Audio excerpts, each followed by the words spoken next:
Daniel McDonald. Here in regards to that matter, sir. Excuse me? I'm here in regards to that matter. Okay, are you said I'm here. Who is I? Who are you? Living man. Well, if you're talking to me, I suppose you're living. I hope you're living, unless I'm assuming. There's nothing funny. Who are you? My name's Roman, sir. Roman? Yes, sir. Oh, well. Are you an attorney? Yes, sir. Well, unless you're an attorney, you don't need to represent Mr. Daniel McDonald. You can have a seat.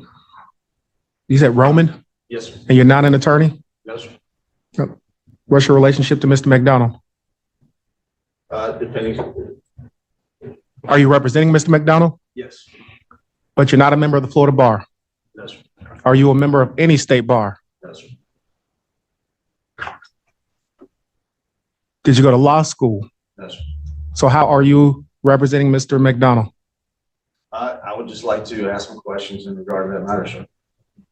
You can answer my questions regarding that matter. What's your last name? McDonald.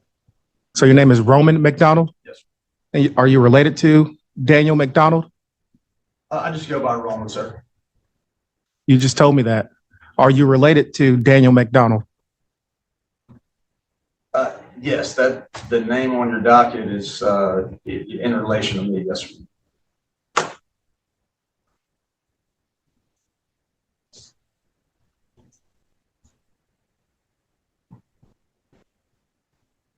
Well, you stood up, so I'm assuming it's in relation to you, but you're not, are you Daniel McDonald? Yes, sir. Come on up, Mr. McDonald. That's nothing funny. We don't have time for these games. Come on up. I just go by Roman, sir. Well, all you had to do is say I'm Mr. McDonald. You didn't have to say I'm representing him. I'm related to him. All you had to do is say I'm Mr. McDonald and come I forward. apologize for the confusion. Sir. Okay. Has the state filed an information in this case? No one calls me Daniel. One moment. Has the state filed an information in this case? Not this time, right? All right, Mr. McDonald, we will see you next month for an arraignment, November 12th at 9:30. Sir, I haven't entered any type of plea out of the. I know the state hasn't filed an information. It's not time for you to enter a plea. If the state decides to file an information, you can enter a plea at that time. Can I motion for dismissal right now based on procedural grounds? There's nothing to dismiss. The state hasn't filed an information. What are you dismissing? That I put in an affidavit and a demurrer, a motion to dismiss, and it hasn't been responded to. I think the state attorney has 15 days to respond to that motion, and they have not. A motion to dismiss what? The cases, the matter. The state hasn't filed an information. There's nothing to dismiss. There's nothing to respond to. If the state decides to file an information, you can renew your motion to dismiss. If you're going to represent yourself, Mr. McDonald, and if so, I'll ask you a few questions. But right now, the state hasn't filed an information, so we'll come back November 12th at 9:30, okay? Sir, I got two more questions if you don't mind. Yes, sir. Is there a verified claim against me? A verified claim? Yes. I'm assuming you're talking about an information. The state hasn't filed an information. That's under oath and is verified. Are there any orders? Can I be released to orders of the court? Were you arrested? Yes, You're not in jail? correct. You were released on orders of the court already. Is there anything additional orders of the court, or just waiting on the prosecutor to file additional information? Right. Not an Before anything additional else information. We're waiting on the prosecutor to decide whether or not they're going to file formal charges in the form of an information. If they do, you can enter your plea. And if you want to file a motion to dismiss, we'll set it for hearing. Is there any reason why they hadn't filed any already? That's none of my concern. They have a statutory period of time to file an information. And if that time comes or goes, we'll address it. But right now, they haven't filed an information. If you hire an attorney, your attorney can reach out to Mr. Patterson. If you want to represent yourself, I'll ask you a few questions next month and you can speak with Mr. Patterson about it. More likely than not, for self-represented litigants, attorneys, prosecutors only speak to them on the record. So we'll come back next month at 9:30, okay? Sir, my only problem is I live 6 hours away. Oh, all right. You can always hire an attorney and they can file a notice of appearance and written plea of not guilty for you. If you want to seek the services of the public defender's office, you can fill out an application. The clerk will determine whether or not you're indigent. And if you are, I'll appoint the law office of Henry Mark Sims to represent you. And Mr. Hill knows exactly what he's doing. He can contact my office and file waiver of presence or ask that you appear by Zoom. But right now, we'll come back November 12th.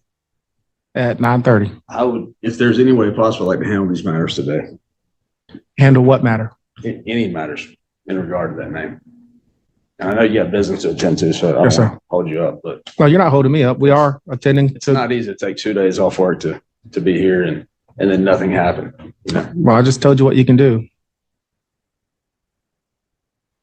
So we'll see you November 12th at 9:30. like You can sign this notice. The court called the case of State of Florida versus Daniel McDonald for initial appearance. Upon the case being announced, an individual identifying himself as Roman stood and attempted to address the court, claiming to be present in regard to the matter. When questioned by the judge, he first stated that he was the living man, then identified himself as Roman, claiming to represent Mr. Daniel McDonald. The court immediately inquired whether he was an attorney licensed to practice in Florida or any other jurisdiction. He admitted that he was not a member of the Florida bar, and though he initially implied otherwise, it became clear that he held no authority to act as legal counsel. The judge firmly explained that only a licensed attorney may represent another person in court and directed Mr. Roman to be seated. Upon further questioning, the court established that Roman and Daniel McDonald were the same individual. As the defendant eventually admitted, saying, "I just go by Roman," the judge admonished him for unnecessary confusion and instructed him to simply identify himself properly as the defendant. The court then turned to the matter at hand and confirmed that the state had not yet filed a formal information in the case. The judge informed Mr. McDonald that, in the absence of a filed information, no plea could be entered, no motions could be ruled upon, and no dismissal could be granted.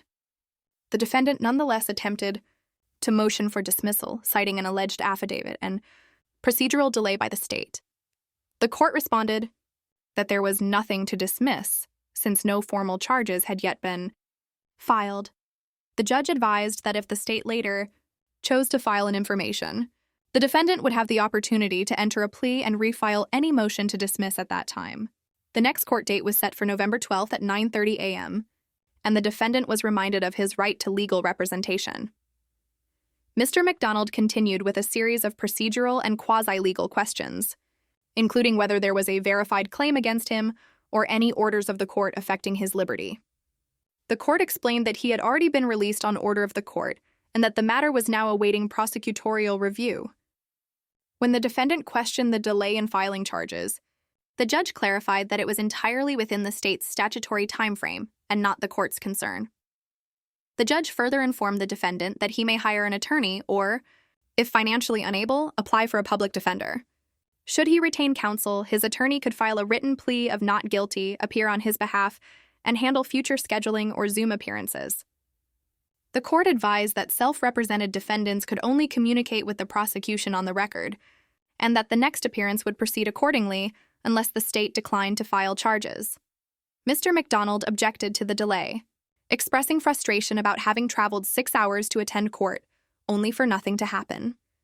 The judge calmly reiterated the procedural necessity and provided instructions on how to proceed properly. The defendant was then asked to sign the notice of his next hearing date, and the matter was adjourned.